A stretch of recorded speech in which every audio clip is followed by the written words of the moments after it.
Olá, eu sou Rogério Sena, sou criador, idealizador do site concursobiblico.com.br, né?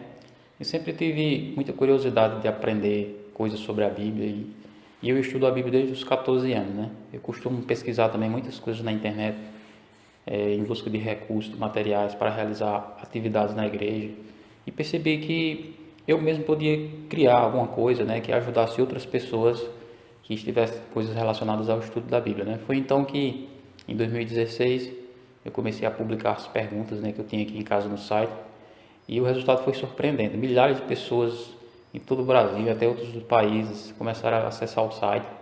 Então me propus a criar o máximo de perguntas, o máximo de conteúdo, de materiais, recursos, curiosidades que eu tivesse aqui e subdividir elas no site.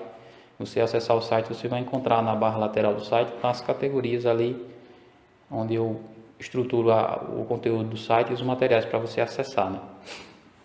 E eu também condensei ou juntei todas as perguntas e coloquei no e-book que você pode baixar também gratuitamente aqui no site.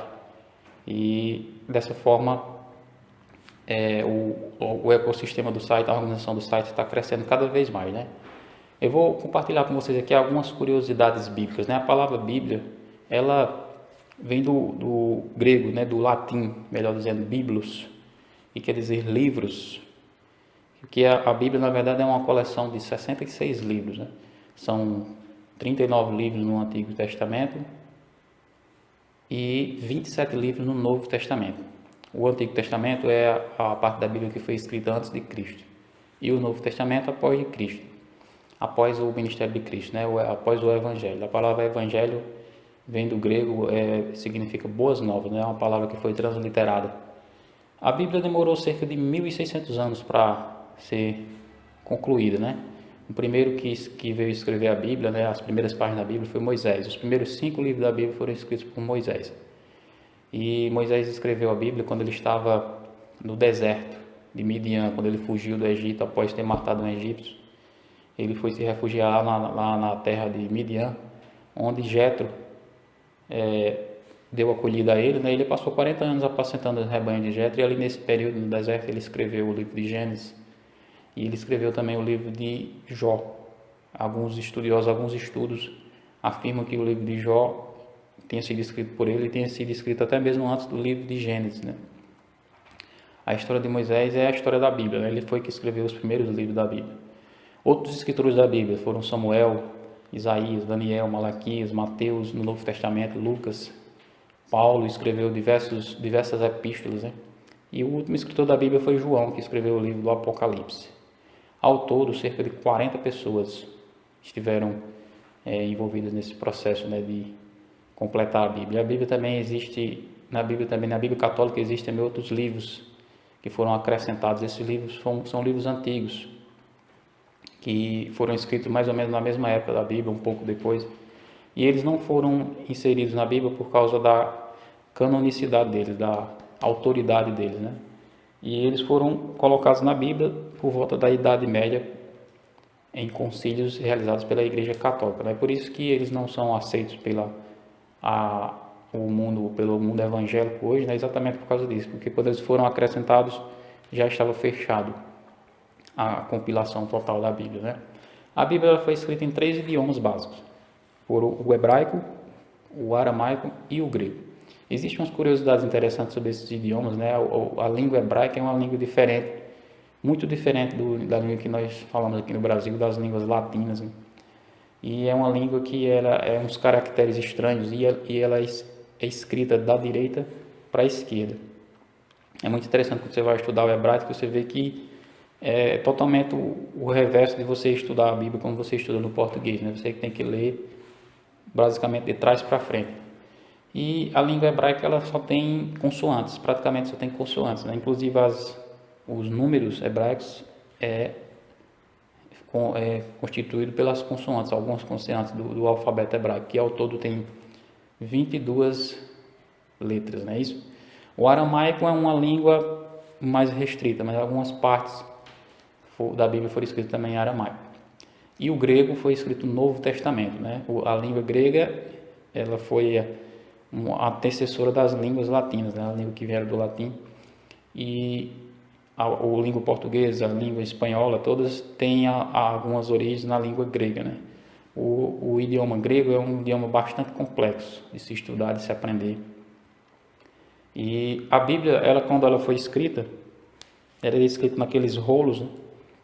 Em papiros, e ela nunca foi, naquela época, acho que dava muito trabalho para colocar tudo num só volume. Então ela tinha várias partes da Bíblia subdivididas. E só com o correr dos anos, por volta do ano 1100, 1200, foi que começaram a dividir a Bíblia em capítulos e versículos. Na verdade, a Bíblia ela foi o primeiro livro a ser impresso, né? E na recém-impressa, criada por Gutenberg. E depois disso, então, aí veio outro estudioso e foi ali e colocou os capítulos. Depois de mais algum tempo, outra pessoa teve a ideia de colocar os versículos. E hoje a gente tem todos os livros da Bíblia condensados num único volume, né?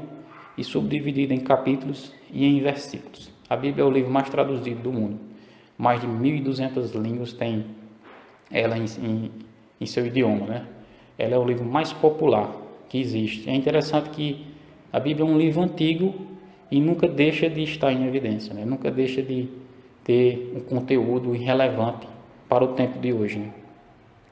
E é interessante ao estudar a Bíblia, porque na Bíblia você aprende sobre tudo, aprende sobre história, aprende sobre literatura, sobre matemática, sobre educação, sobre cultura. É interessante, algumas pessoas chegam a aprender a ler a partir da Bíblia. E você desenvolve a sua fala, você desenvolve várias áreas do saber simplesmente lendo a Bíblia. Ela é realmente uma fonte de muito conhecimento, e na Bíblia também está contida as aventuras mais fascinantes que existiram na antiguidade, né? E só mesmo você que vai estudando, eu tenho estudado ao longo desses anos e eu tenho percebido isso, e é isso que eu procuro compartilhar aqui, né? Existem algumas curiosidades sobre a Bíblia que eu gostaria que você soubesse. Veja bem, o menor versículo da Bíblia é Jó 3, verso 2. Disse Jó. Esse é o menor versículo da Bíblia. O maior versículo é Esté 8, 9. Ele tem esse monte de palavras aí. E o maior capítulo é o Salmo 119. O Salmo 119 tem 176 versículos. É interessante que ele é, na verdade, um acróstico, ou seja, ele é subdividido em 22 seções. Cada seção dele representa uma letra do alfabeto hebraico. E cada seção do Salmo 119, o Salmo 119 como um todo, é uma exaltação à lei de Deus, né? O menor capítulo da Bíblia também está no livro de Salmos, é o Salmo 117. E o menor livro da Bíblia é 2 João, que tem apenas 13 versos. Veja bem, o dilúvio, ele foi a primeira chuva que existiu. Ele não foi apenas uma chuva, né? Até aquela época não chovia sobre a terra. Até mesmo quando Noé começou a pregar que ia vir a chuva, o dilúvio, ele era considerado um louco. E foi dessa forma que aquela chuva veio e acabou com tudo e pegou todas as pessoas de surpresa, porque nunca tinha chovido. O livro de Gênesis fala que havia uma relva, havia uma brisa que subia da terra, molhava a relva e ali regava o solo. É interessante, no livro de Samuel fala também sobre um gigante que tinha 24 dedos. Esse gigante não era aquele dedo mínimo que algumas pessoas têm, né, com uma deficiência, era um dedo mesmo normal. E ele tinha 5 dedos em cada mão, em cada pé, e ao todo tinha 24 dedos. Ele era descendente dos gigantes, possivelmente fosse parente de Golias. Na verdade, existe uma curiosidade sobre Golias, que quando Davi foi atacar Golias, né, ele foi enfrentar Golias, ele passou no riacho e pegou ali 5 pedras. E numa dessas pedras, ele atingiu Golias. E ali tinha sobrado outras 4. Por que sobrou outras 4? Porque Davi tinha a intenção de matar todos os gigantes que havia entre os filisteus. E havia cerca de 5 gigantes. E ele não conseguiu matar os outros porque eles fugiram, né? E esses outros gigantes foram mortos depois pelos homens de Davi. Está registrado na Bíblia, no livro de Samuel, né? Entre o período de Malaquias, o último livro do Antigo Testamento, e Mateus, o primeiro do Novo Testamento, decorreu-se um período de 400 anos. Esse período foi um período em que houve um silêncio profético, não houve manifestação profética, e ele foi o período em que ocorreu a chamada revolta dos Macabeus. Esse período histórico você pode estudar estudando o livro dos Macabeus. A profecia das 70 semanas, ela foi uma profecia em que Daniel anunciou o nascimento do Messias, né? O nascimento de Cristo. E ela foi uma profecia feita muitos anos antes, né?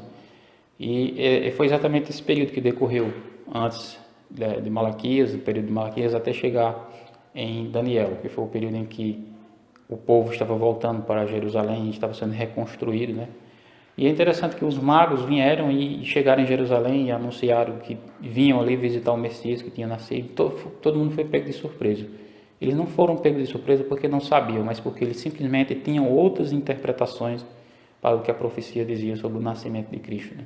Mas os magos, eles estudavam por si mesmos e eles viam que realmente a profecia apontava para aquele período. Bem, então as informações são essas, né? Hoje, final do ano 2018, começo do ano 2019, nós estamos chegando a mais de 5 milhões e meio de visualizações no site, né? E o nosso plano, o nosso projeto é continuar fazendo novos textos bíblicos, produzindo mais conteúdo e com certeza serão bem aproveitados por você que nos visita regularmente aqui no site. Eu deixei uma pesquisa aqui abaixo para que você coloque algumas informações, isso aí vai nos ajudar para produzir novos conteúdos e para a gente estudar bem o público que está acessando o nosso site, dessa maneira levar um material de mais qualidade para você. Então é isso, obrigado.